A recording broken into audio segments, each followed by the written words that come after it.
So you wanna be a master fisherman, eh? Well, do I got the tips for you. But first, it's important to mention I'm ordering these from most well-known to least well-known, so if you know the first few, that's fine. You should probably stick around for the last ones because you probably don't know them and you'll probably get help from them.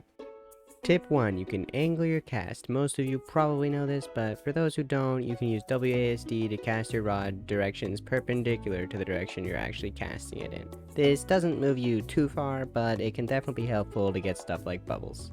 Tip 2. It's always better to fish east and west. This is because it gives you an extra range. I'm not sure why, but it just does that, so use it. Tip 3. The game pauses when you're in the fishing game. Most of you know that, but what you might not know is the game isn't paused when you're casting and reeling in a fish. It actually doesn't pause until the game itself is open. This means you can get a hit and still pass out before you get a chance to catch your fish. Also, while reeling in a fish, although the time isn't paused, you will still always finish your animation and get your fish. However, if you caught a chest, the chest will kind of make the opening sound, it just won't actually open and you won't get a chance to grab your items. Tip 4. This might be the first one you don't know because I'm going to be talking about fishing zones. There are 5 fishing zones, and in general, the further out you get, the higher quality the fish. Also, interesting fact, you can reach fishing zone 5 at fishing level 1. However, fishing zone isn't the only thing that affects quality, so you won't be catching iridium fish just yet. Tip 5. I'll be talking about bubbles. You might be wondering why this is so late in the list if I'm going from most well-known to least well-known. Well, it's because I'm not going to tell you what they do. I'm assuming you already know that. They increase your bite rate by 4 times. It's because I'm going to tell you why they aren't always worth it. Simply put, would you rather catch a ton of really bad fish or less high-quality fish? What I mean by this is if bubbles are in fishing zone 1 or 2, it's very likely you catch mostly algae and trash, which are not worth it no matter how fast you're catching them. But for fishing zones 3 and onward, it gets really complicated whether or not it's worth it. For one, the wiki just decided it would leave out the information on fishing zone 4. I'm not sure why, I kinda want that information, but nevertheless, I'm gonna try and give you my best guess. However, take this information with a grain of salt. Always fish in bubbles in fishing zone 5, never fish in bubbles in fishing zone 1 and 2. If you're using bait, don't fish in fishing zone 3 unless you're level 10 where it becomes okay, and fishing zone 4 is probably good at level 8, but again, it doesn't give me that information, so I don't really know. And if you're not using bait and you just want to get a ton of XP, it's probably worth it to fish at fishing zone 3 and onward without the level 10 requirements. Also, side note, you can always fish one zone ahead of where the bubbles are because they act a little bit on the next zone. So if you do the edge of the zone, you can hit the bubbles and the next zone. However, this is difficult to do on purpose, so I wouldn't entirely rely on it. Okay, that tip was a lot longer than the other ones, but on to tip 6, which is about perfects and treasure chests. Basically, what they do. First, treasure chests give you a random treasure. Some treasures have conditions, like fishing level and other stuff, but link to the treasure list and their conditions in the description. I don't want to spend too much time talking about it. However, treasure chests don't just do that. They also give a 2.2 times experience bonus, which might make you think, oh, it's always worth it to go for treasure chests. Well, it depends. That's because perfects upgrade the quality of a fish by 1, not including normals, and also gives you 2.4 times XP. And since you usually have to sacrifice a perfect to get a treasure chest, that makes it kinda debatable. It's mostly up to personal preference on whether or not you want to gamble on a treasure chest, but when I'm low level trying to level up fast, I usually skip them because the 0.2 times XP adds up, and I usually only have 1 row of space, and catching a treasure chest every single time will likely fill up my space really quickly.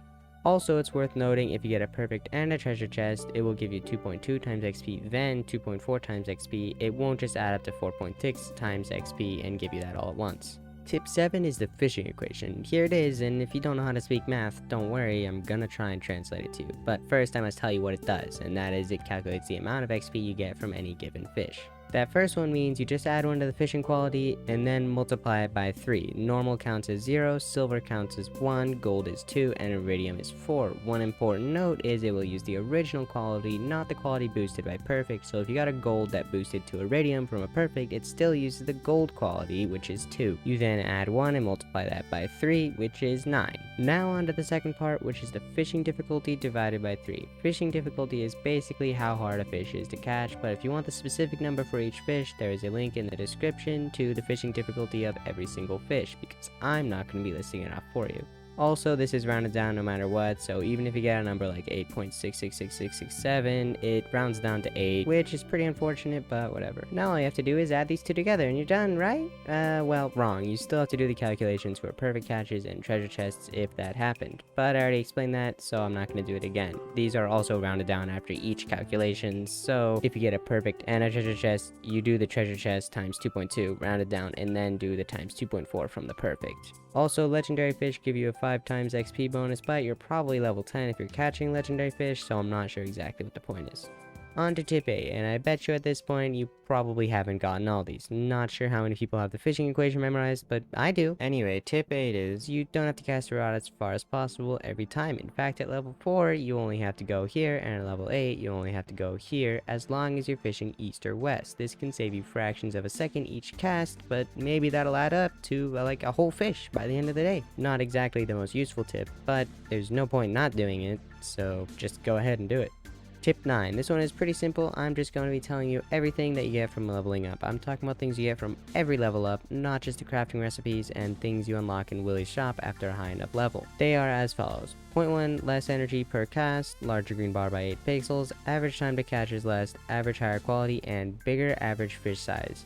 All this research and I still don't know what the point of catching a bigger fish is. I guess sometimes it'll say new record, but still, what the heck's the point? Anyway, these happen every level up, so by the end it adds up to be quite a lot. Tip 10. This is the final tip, and as such, it is the longest and most useful tip. I'm going to be telling you where to fish in each season and in each weather. First, spring. If it's sunny, the lake is the best spot, specifically this spot. This is because it allows you to get to fishing zone 5 as quick as possible, and if you go one spot down or one spot up, it no longer works, so you really gotta get in this spot. If you want to know why it's like this, there's a link in the description of fishing zone maps for each area, so you'll just see that the lake is very complicated and there aren't many good spots. This is just the quickest one you can get to. If it's raining, however, you're gonna want to go down to the Cindersnap Forest, specifically this spot. That's also because it allows you to get to fishing zone 5 the quickest. However, you're gonna have to angle your cast up, because if you don't, it won't work. It's not that hard to angle your cast up, you just have to click W, so I hope you can do that.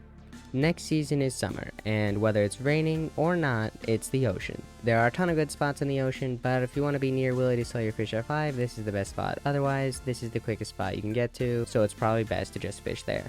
Some say that rock has magical powers that grant you more fish, but I say that's Stardew Valley superstition and you should really stay away from that rock as much as possible. Side note, I haven't done my research on that before, so if you're about to type it's not superstition, it's just fact, just know I'm openly admitting to the possibility of me being wrong.